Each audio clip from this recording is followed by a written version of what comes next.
Greetings to everyone at RoboNation. We, Team DTU AV, are extremely proud to present our vehicle, Lapis 2.0, for RoboSub 22. My name is Shriram Chava, and I'm a third year electrical engineering student at DTU. I serve as the captain of the team. Hello, my name is Dev Verma. I contributed towards the development of mechanical subsystems.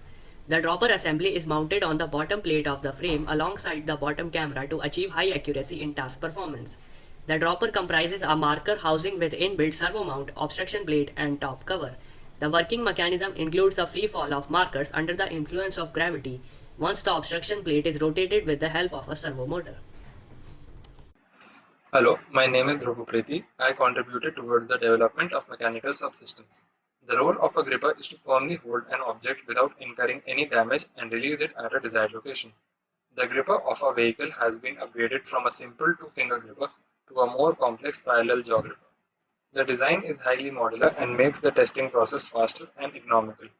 All parts of the gripper are 3D printed using ABS, which provides excellent strength to weight ratio. Hello, my name is Aryan Vendilatta. I contributed towards the development of mechanical subsystems. Our vehicle features possibly one of the smallest torpedo launcher assemblies, consisting of two parallel tubes for housing projectiles, a servo mount, and an obstruction plate. The projectiles are launched using a spring lock mechanism, which launches the projectiles once the obstruction plate is rotated away. All parts are 3D printed using ABS except the obstruction plate, which is made of aluminum alloy. My name is Suryansh and I am responsible for development of all mechanical subsystems. So about the mechanical frame, it is the backbone of any vehicle where all the manipulators and hulls are mounted. The frame of a vehicle features one base plate, two side plates and one bottom plate, all of which are manufactured using abrasive water jet cutting of aluminum 6061 T6 alloys. There are a total of 80 to 100 thrusters providing 6 degrees of freedom, and all hulls are cuboidal in nature for minimizing wasted space. Hello, my name is Sharad. I'm a second year engineering physics student at Delhi Technological University. I was responsible for the development of the battery management system and the acoustic subsystem. And an in-house solution to increase the runtime of the vehicle and to monitor the batteries. A custom PCB featuring the LM3914 IC was developed to prevent the batteries from going into deep discharge. It used three 4S depot batteries, each of 10,000 mAh. The power cell threshold voltage for cutoff is 3.4 volts. The system is low power, cheap, and provides a visual indication of the battery levels and the battery currently in use. Hello everyone, my name is S. Sujit. I am a second year electronics and communication engineering student at Delhi Technological University. I was responsible for the development of the embedded stack of the AUV, that is the power distribution board, the GPIO board and the debug board. The embedded stack has been developed keeping in mind design rationales such as ease of connection, space optimization and convenient debugging. The power distribution board. The PDB converts the input voltage to regulated 7 volts and 5.1 volts for the servo motors Jetson Nano and Arduino Mega using the buck converters LM2596 and THM60WI respectively. The PDB powers the GPIO board, electronic speed controllers and the acoustic subsystem. The GPIO board. The electronic speed controllers are powered by the PDB through the GPIO board and receive the PWM inputs through the microcontroller, ensuring less wiring and easier connections. The microcontroller used with the Arduino Mega 2560, which is interfaced with several sensors like the Bosch BNO055 IMU, ACS712 current sensor, as well as the bar 30 pressure sensor.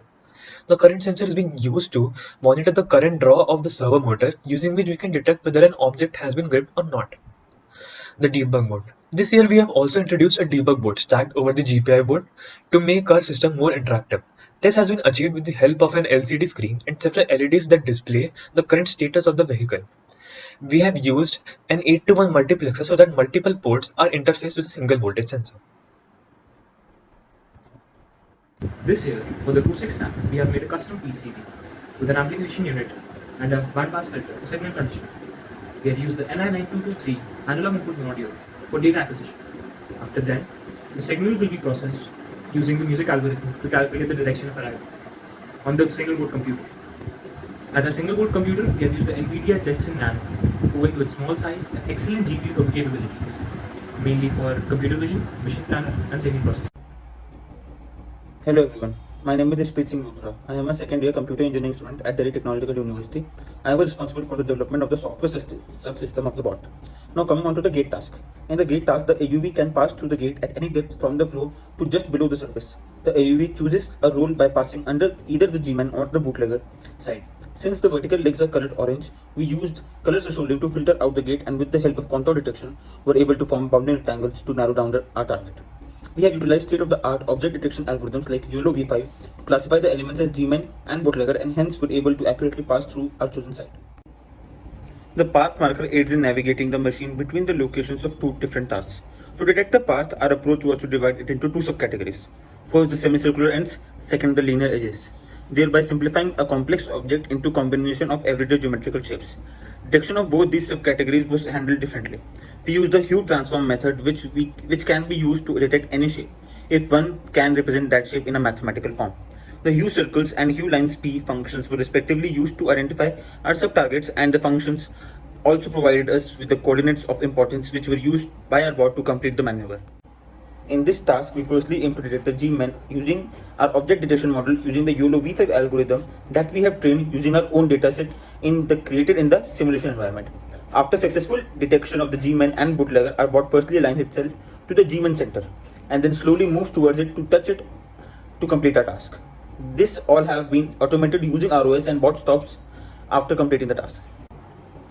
We have used our machine learning model, which we have trained using the YOLO V5 algorithm over the dataset created in the simulation environment. This was used to detect the G-man site. We also used the color thresholding approach to check whether the first marker was dropped at the correct place or not. If not, we will take another attempt and drop a second marker. Hello everyone, my name is Abhinav Agarwal and I am a second year electrical engineering student at Delhi Technological University. I am responsible for development of software subsystem. In this task, we are given to target the shapes on the gunman and the bootlegger using the torpedo attached on the bot.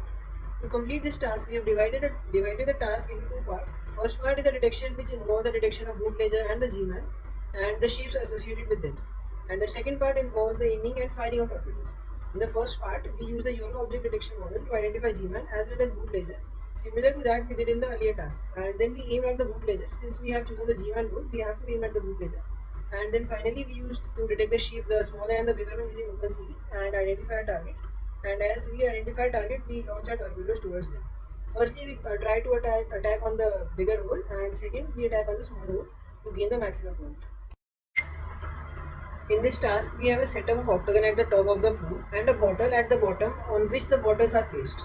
So to complete this task, we firstly aim to locate the table and move towards it. Then we align our bot with the table so that we can easily grip over the bottles with a gripper and lift them up and drop them on the G-man side.